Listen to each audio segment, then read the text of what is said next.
कृष्ण आपके सामने उपस्थित हूँ।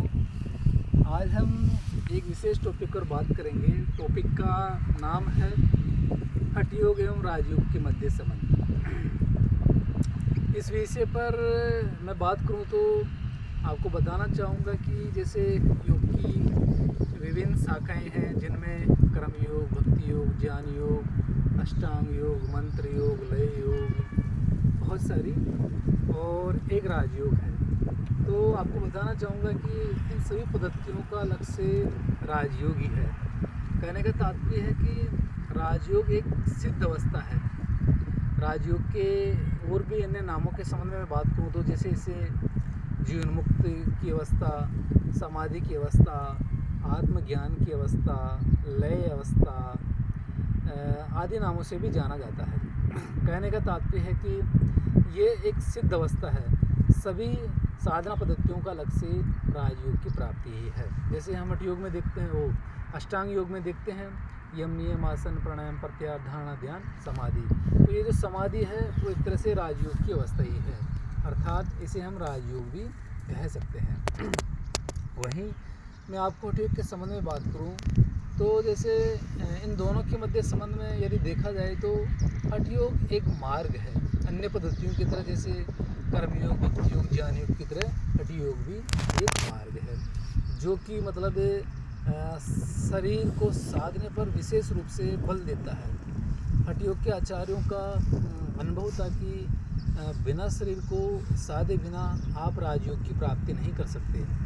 आपका शरीर का सदा होना पहली शर्त है, क्योंकि हम देखते हैं भी जैसे स्वस्थ शरीर में स्वस्थ मन का निवास करता है, पहला सुख निरोगी काया आदि। इन सभी लोकोक्तियों से हमें पता चलता है कि आप शरीर को साधे बिना किसी भी साधना, कोई भी साधना मार्ग में आप प्रवृत्ति नहीं कर सकते या प्रोग्रेस नहीं कर सकते।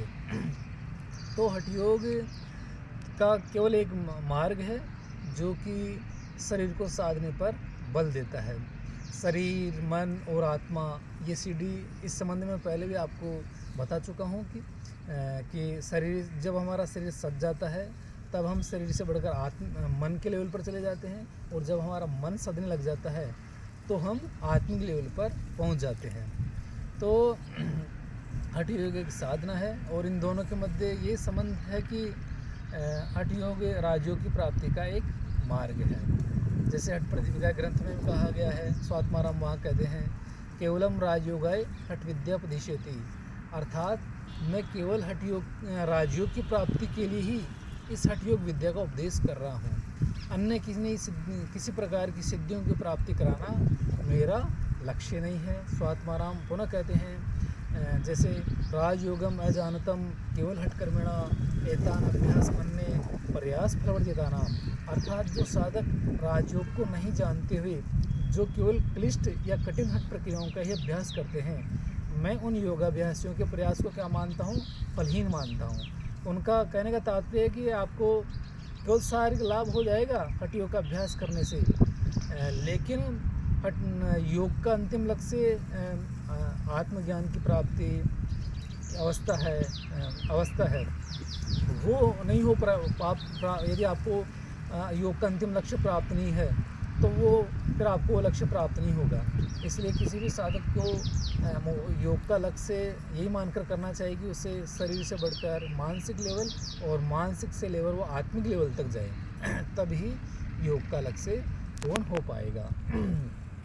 और ग्रंथों में बात आती है, जैसे वहाँ कहा गया है कि हठ योग राजयोगम बिना राजयोगम बिना मुद्रा विचित्रपि न शोभते, अर्थात कुछ ऐसा श्लोक आता है, उसमें बताया गया कि जैसे राजा के बिना पृथ्वी सुशोभित नहीं होती, चंद्रमा के बिना रात्रि सुशोभित नहीं होती, और राजचिन्ह के बिना मुद्रा सुशोभित नहीं होती, उसी प्रकार राजयोग के बिना ये हठ योग के विभिन्न प्रकार के जैसे आसन, प्राणायाम, मुद्राबंध आदि सुशोभित नहीं होते, अर्थात उनका कोई विशेष प्रयोजन नहीं है। केवल इन सभी अंगों का प्रयोजन आपको राजयोग तक पहुंचाने के लिए है।